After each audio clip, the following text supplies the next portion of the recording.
একজন উপদেষ্টা বলেছেন, গণিত সঙ্গীত ছাড়া ট্র্যাডিশনাল ইসলামী চর্চা প্রায় অসম্ভব। দায়িত্বশীল জায়গা থেকে এ ধরনের কথা বলা কতটা যথার্থ মনে করেন?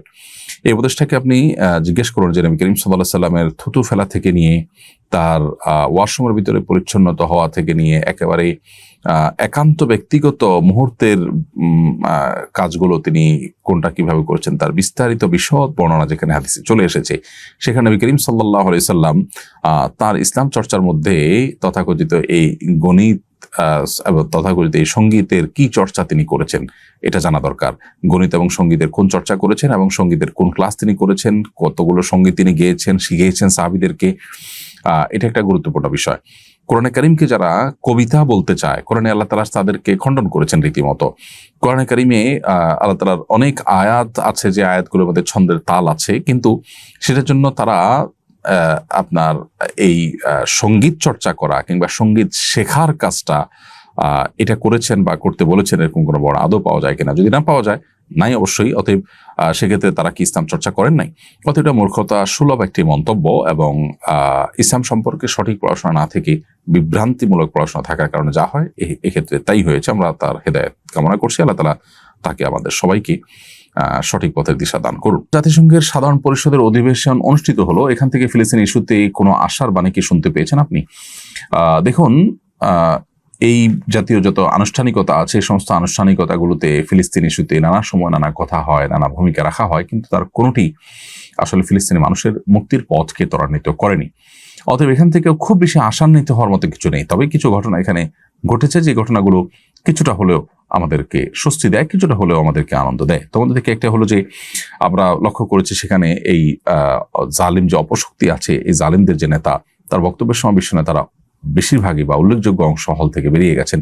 এটা দেখার মতো একটা দৃশ্য ছিল, কিন্তু এত নির্লজ্জ এরা যে এরপরও তাদের না বোধোদয় হয়, না তাদের নিজেদের রিয়ালাইজ হয় যে এত মানুষ তাদেরকে ঘৃণা করছে এবং এতটা ধিক্কৃত তারা, তারপরও তাদের জুলুম তারা অব্যাহত গতিতে চালিয়ে যাচ্ছে এবং তারা স্বাভাবিক জীবনে নিজেরাও ফিরতে আসলে চাচ্ছে না। আবার অপরদিকে কলম্বিয়ার যে প্রেসিডেন্ট, তার যে সাহসিকতা, তার যে ঐতিহাসিক উক্তি, সেটা একজন মুসলিম হিসাবে আমাদেরকে অবশ্যই আনন্দ দিয়েছে কিছুটা হলেও।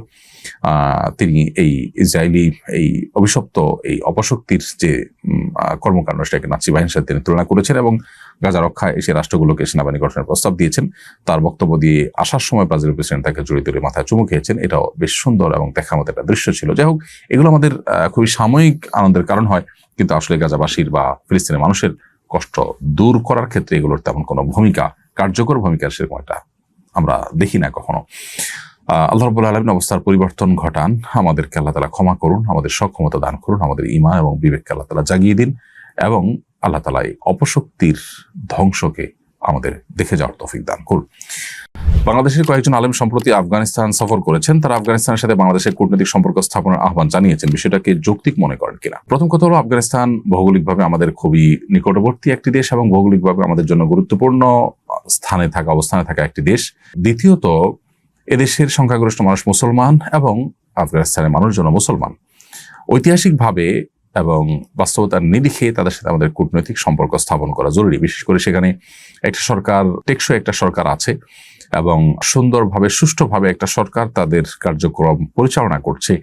কোন যুক্তিতে আমাদের দেশ তাদের সাথে কূটনৈতিক সম্পর্ক ছিন্ন করবে? রাশিয়া, চায়নার মতো অনেক দেশ তাদের সাথে কূটনৈতিক সম্পর্ক স্থাপন করেছে, তাদের স্বীকৃতি দিয়েছে এবং তাদের সাথে এক্সপোর্ট ইম্পোর্টের ব্যবসা আমাদের পার্শ্ববর্তী দেশ ভারত পাকিস্তান পর্যন্ত করছে। সেখানে আমাদের কূটনৈতিক সম্পর্ক স্থাপন করতে বাধাটা কোথায়?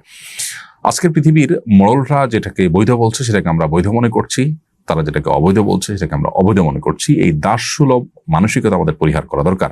সাধারণ মানুষের পালস আমাদের দেশের কর্তা ব্যক্তিরা অবশ্যই জানেন এবং বোঝেন, কিন্তু দুর্ভাগ্য যে গণতন্ত্রের নাম দিয়ে সাধারণ মানুষের সামনে মূলা ঝুলিয়ে সাধারণ মানুষকে তারা দাস বানিয়ে রাখেন এবং সাধারণ মানুষের ইচ্ছা, তাদের আশা আকাঙ্ক্ষার পরিপন্থী কাজ তারা অনবরত করে থাকেন। আফগানিস্তানের সাথে যে কূটনৈতিক সম্পর্ক নেই আমাদের, সেটি সেরকম একটি কাজ। অতএব ওলামায়ে কেরাম যেটি চেয়েছেন বা যেটির আহ্বান করেছেন সেটি খুবই যৌক্তিক আমি মনে করি। আমাদের নানা কারণে তাদের সাথে কূটনৈতিক সম্পর্ক স্থাপন করাটা সময় সবচেয়ে প্রয়োজনীয় কাজগুলোর মধ্যে থেকে একটি।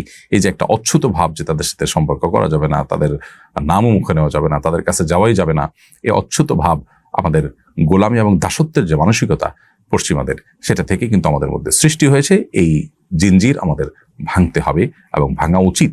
মানুষ এভাবে পৃথিবীর শক্তিশালী মানুষদের বা মোড়লদের দাসে পরিণত হয়ে যাবে, এটা আমাদের জন্য খুবই লজ্জাস্কর একটি বিষয়। একটি দেশ ভালোভাবে তারা চলছে, তাদের দেশে শাসক এবং জনগণ তাদের মধ্যে কোনো অসুবিধা পরিলক্ষিত হচ্ছে না, অথচ পৃথিবীর মোড়লরা তাদেরকে স্বীকৃতি দেয়নি, সেজন্য আমরা তাদেরকে একবার অচ্ছুত মনে করব, তাদের সাথে মিশতে গেলেও সেটাকে অপরাধ মনে করব। এটা গোলামী সুলভ মানসিকতা ছাড়া কিছুই হতে পারে না। সৌদি আরবের সাবেক গ্র্যান্ড মুফতি আব্দুল আজিজ আলে শেখ ইন্তেকাল করেছেন। নতুন গ্র্যান্ড মুফতি হিসেবে মনোনীত হয়েছেন শেখ সালেহ বিন হুমাইদ। এই দুজন সম্পর্কে আপনার অভিব্যক্তি জানতে চাই। আলহামদুলিল্লাহ, যিনি সাবেক গ্র্যান্ড মুফতি ছিলেন মুফতি শেখ আব্দুল আজিজ বিন আব্দুল আজিজ আলে শেখ, তার অনেক অবদান এর কথা আমরা জানি। বিশেষ করে আলহামদুলিল্লাহ ফিকহি বিষয়গুলোর ক্ষেত্রে মুসলিম বিশ্বের জন্য তার অসামান্য অবদান তিনি রেখে গেছেন। আল্লাহ তাআলা তার প্রতি রহম করুন, তার ভুল ত্রুটিকে আল্লাহ তাআলা মাফ করে দিন এবং তাকে আল্লাহ তাআলা জান্নাতবাসী করুন। সেই সাথে বর্তমানে যিনি নতুন গ্র্যান্ড মুফতি হলেন সেখানকার শেখ সালেহ বিন হুমায়দ, তিনি মক্কার কাবার সবচেয়ে প্রবীণতম ইমাম। তার চাইতে সিনিয়র বয়সে আর কোনো ইমাম নেই এবং বহু বছর যাবত তিনি কাবায় ইমামতি করছেন এবং মক্কার হারামে তিনি সালাত আদায় করাচ্ছেন। তিনি এর আগে সৌদি আরবের শুরা কাউন্সিলের প্রধান ছিলেন, আর অনেকগুলো গুরুত্বপূর্ণ দায়িত্ব তিনি পালন করেছেন এবং খুবই বিনয়ী, অত্যন্ত ভদ্র একজন মানুষ।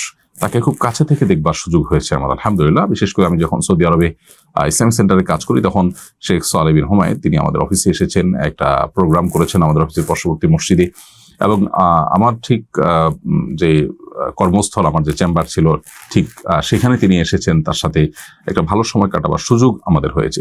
এর বাইরেও তাকে আমরা দূর থেকেও দেখেছি, তাতে আমার কাছে মনে হয়েছে খুব যোগ্য এবং খুব উপযুক্ত একজন মানুষকে এই পদটি দেওয়া হয়েছে। তার ইলমি এবং একাডেমিক যোগ্যতা অসামান্য, আবার মানুষ হিসাবেও তিনি অত্যন্ত চমৎকার একজন মানুষ। আমরা দোয়া করি আল্লাহ রাব্বুল আলামিন মুসলিম মিল্লাতের জন্য উপযোগী এবং উপকারী অবস্থান গ্রহণ করবার তৌফিক আল্লাহ তাআলা তাকে দিন এবং তিনি যেন মুসলিম মিল্লাতের ইলমি খেদমত আগের তার পূর্বসূরি যারা আছেন তাদের চেয়ে আরো বেশি এবং ভালোভাবে করতে পারেন, সেই তৌফিক রব্বি কারীম তাকে দান করুন।